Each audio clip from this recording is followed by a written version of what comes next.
Okay, this last type of problems as far as balancing is the most complex. We have to put all the parts together, and we really have to depend on this predicting types of chemical reactions.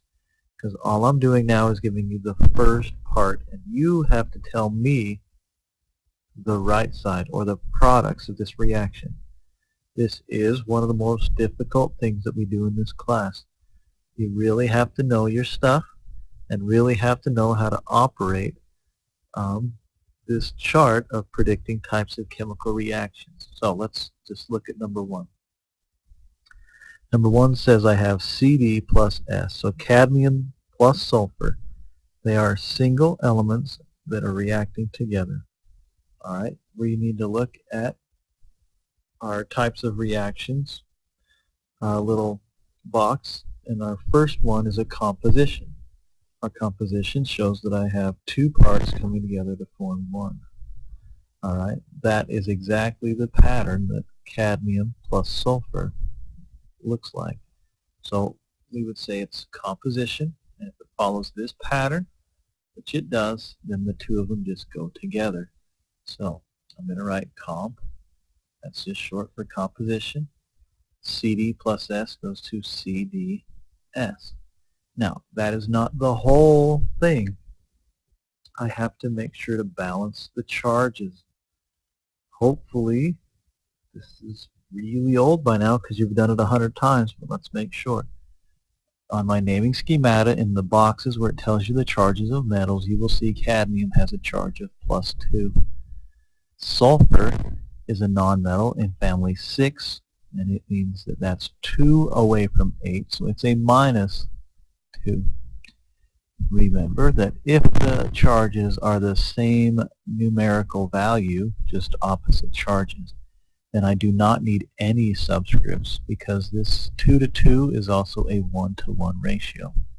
So this is very easily balanced. If there are no subscripts, then they're all ones. All right, fairly simple. All right, let's look at number 22. The first thing that we have to do, let's just put them up here. The first thing that we should do is determine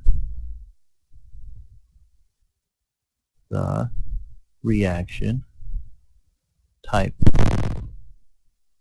Alright, I should have done this on problem number 21, but I didn't. Alright, so looking at 22, the reaction type, we start at the top every time. Composition, is it one thing plus another goes to another? Let me make this small and see if we can get both in on the same. Come on. Nope. Alright.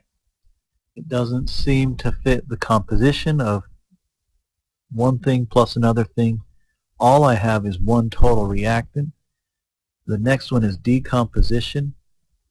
There I have a compound, meaning RS means two things combined together, breaking apart.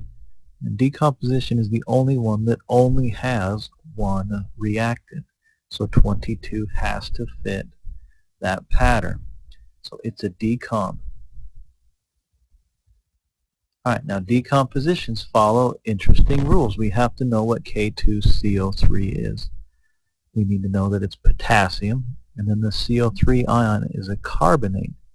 If I look at the first rule in decomposition, it says metallic carbonates, when heated, decomposed into metallic oxides. Metallic oxide means you take the metal and you combine it with oxygen. Now we have to, as always, assign charges, +1, -2. So this is K2O plus the other piece that it told me. It has carbon dioxide. So plus CO2. Now, sometimes decomposition are very hard to balance, but this one's really simple. If you look, we had 3 oxygens on the left, and I have 1, 2, 3 on the right. I have 1 C, and I have 2 Ks. So this is also 1, 1, 1. All right, try number 23. It's also a decomposition.